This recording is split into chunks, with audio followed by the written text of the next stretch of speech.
Hello friends, आप सबका स्वागत है स्टार्टअप शो में, जहां हम startup stories, latest startup news और सारी स्टार्टअप इकोसिस्टम के बारे में बात करते हैं। आज हम देखेंगे वीरेंद्र सहवाग ने कौन सा स्टार्टअप लॉन्च करके स्टार्टअप में एंट्री मारी है। इस कंट्री ने बिटकॉइन को ऑफिशियल करेंसी डिक्लेयर किया है। तेलंगाना गवर्नमेंट ने किस स्टार्टअप को ड्रोन डिलीवरी करने की परमिशन दी है। वजीरेक्स को ईडी की नोटिस क्यों आई है और क्यों ईडी ने उन पर एक्शन लेने के लिए बोला है। कौन सा स्टार्टअप बना इंडिया का most valuable startup after Paytm, उसके भी बारे में आज हम डिस्कस। इस वीक की फंडिंग और एक्विजिशन न्यूज़ भी हम देखेंगे। चलिए फिर शुरू करते हैं इस छोटे से इंट्रो के बाद।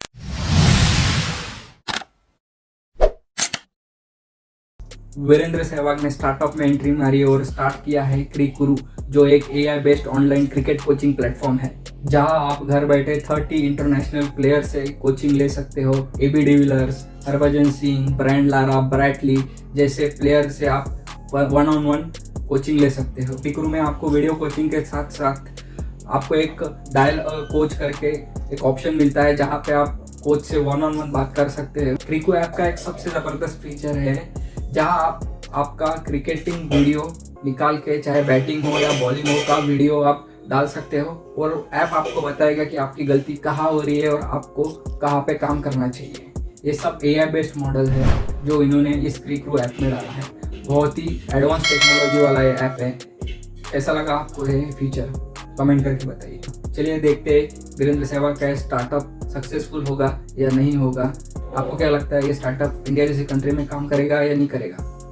चलिए अब बात करते हैं अब सेकंड न्यूज़ की, जो कि बिटकॉइन की न्यूज़ है। एल साल्वाडोर दुनिया की सबसे पहली कंट्री बनी जिसने बिटकॉइन को ऑफिशियल करेंसी अप्रूव कर दिया। इस डिसीजन के बाद एल साल्वाडोर कंट्री के सिटीजन इस कंट्री का टैक्स भी पे कर सकते हैं। ये लोग यही तक नहीं रुके, इन्होंने कहा कि जो कोई भी बिटकॉइन में इन्वेस्ट करेगा इनके कंट्री में, उन लोगों को इनके कंट्री की सिटीजनशिप भी मिलेंगी। अगर एल साल्वाडोर का ये डिसीजन सक्सेसफुल होता है फ्यूचर में, तो बाकी की कंट्रीज भी इसे लीगल करेंसी का स्टेटस देना है नहीं देना है इसके बारे में सोचेगी। अगली न्यूज़ है डेंजो की। डेंजो जो एक लोकल ऑनलाइन डिलीवरी प्लेटफॉर्म है, वो इंडिया का सबसे पहला ड्रोन डिलीवरी स्टार्टअप बन सकता है।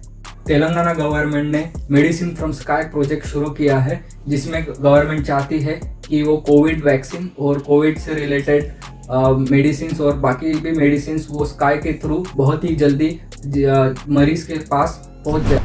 तेलंगाना गवर्नमेंट ने इस प्रोजेक्ट के लिए डेंजो के साथ कोलैबोरेशन किया है, क्योंकि डेंजो का काफ़ी अच्छा नेटवर्क है पूरे इंडिया में और पूरे तेलंगाना में भी, और उनके पास अच्छा खासा एक्सपीरियंस है, इसलिए लगता है तेलंगाना गवर्नमेंट ने उन्हें चूज़ किया है।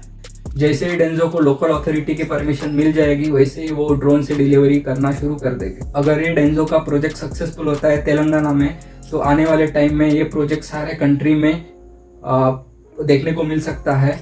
और अगर ये सक्सेसफुल होता है तो आपको delivery with in a day meal सकती है, और ये डिलीवरी स्टार्टअप में बहुत बड़ा रिवॉल्यूशन ला सकता है। अगली न्यूज़ है वजीरेक्स की।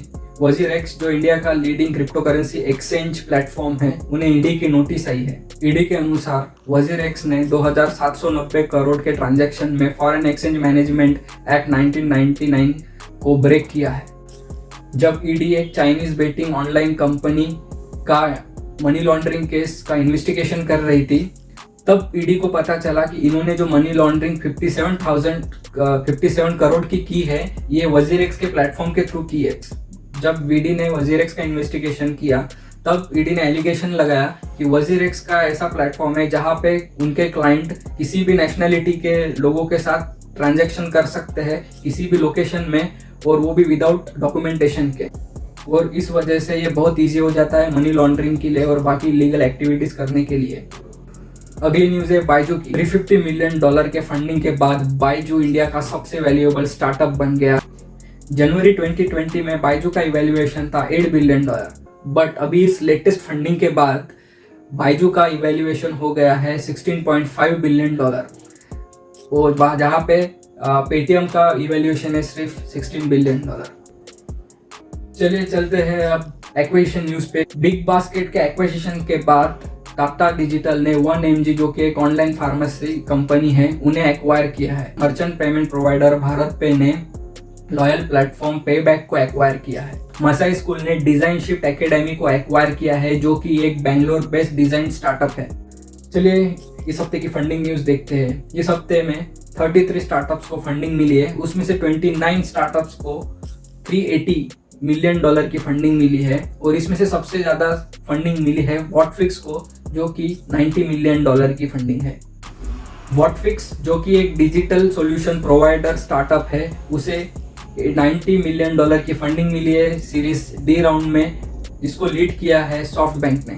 SBI ने digital payment firm cash free में इन्वेस्ट किया है $42 मिलियन, और अभी इसका इवेल्युएशन हो चुका है कैश फ्री का $200 मिलियन।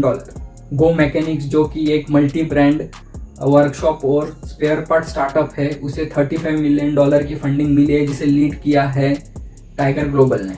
लिशेस जो कि एक मीट और sea food online delivery platform है, उसे 18 महीने के बाद अभी $65 मिलियन की फंडिंग मिली है। तो ये थे इस हफ्ते के टॉप स्टार्टअप न्यूज़। हमारे चैनल को सब्सक्राइब कीजिए और अपने दोस्तों के साथ शेयर कीजिए। नमस्ते।